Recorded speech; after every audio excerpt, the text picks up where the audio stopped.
एक बार कालचक्र के एक अद्भुत क्षण में यमराज के लोक में असामान्य शांति छा गई। जहाँ सामान्यतः जमदूतों की आवाजाही, कर्मों का लेखा जोखा और आत्माओं की पुकार सुनाई देती थी, वहाँ उस दिन सब कुछ मौन था।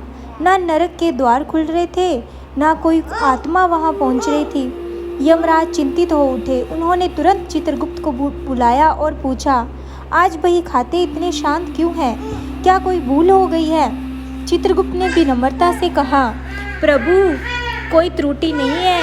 3 दिनों से एक भी आत्मा नरक के लिए नहीं आई है। मानव लोगों के पाप मिटते जा रहे हैं। यह सुनकर यमराज के मन में आश्चर्य और चिंता दोनों बढ़ गई।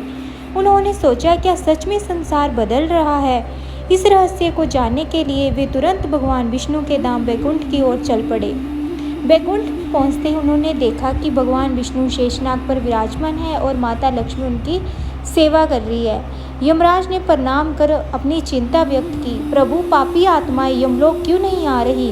नरक के द्वार शांत है, यह कैसा परिवर्तन है? भगवान विष्णु मुस्कुराए और बोले, हे यम, यह ना तो पाप का अंत है और ना तुम्हारी शक्ति में कमी। यह तो विशाख मास का प्रभाव है। यमराज आश्चर्यचकित होकर रह गया।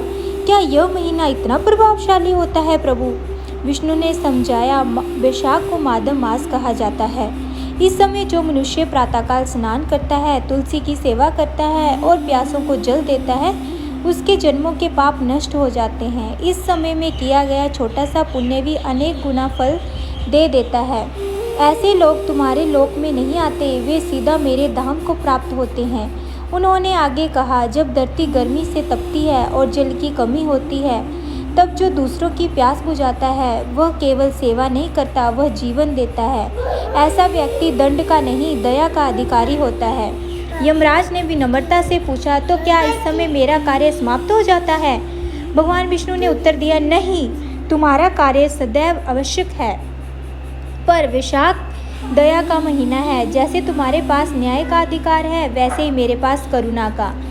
इस मास में संसार पर विशेष कृपा करता हूँ। यह सुनकर यमराज ने श्रद्धा से कहा, प्रभु, यह मास सच में मनुष्य के लिए वरदान है और मैं आप इसे प्रणाम करता हूँ। उस दिन से यमराज ने अपने दूतों को आदेश दिया, जो लोग वैशाख में स्नान, दान और जल सेवा करते हैं, उन्हें भयभीत मत करो। हे प्रभु, वे प्रभु के प्रिय हैं। धीरे धीरे पृथ्वी पर भी परिवर्तन दिखने लगा। लोग सुबह स्नान करने लगे, राहगीरों के लिए प्याऊ लगाने लगे और सेवा भाव से एक दूसरे की सहायता करने लगे। नरक के द्वार शांत रहे और संसार में करुणा का प्रकाश फैल गया। इसीलिए वैशाख मास हमें सिखाता है, सच्चा धर्म केवल पूजा में नहीं बल्कि सेवा में है।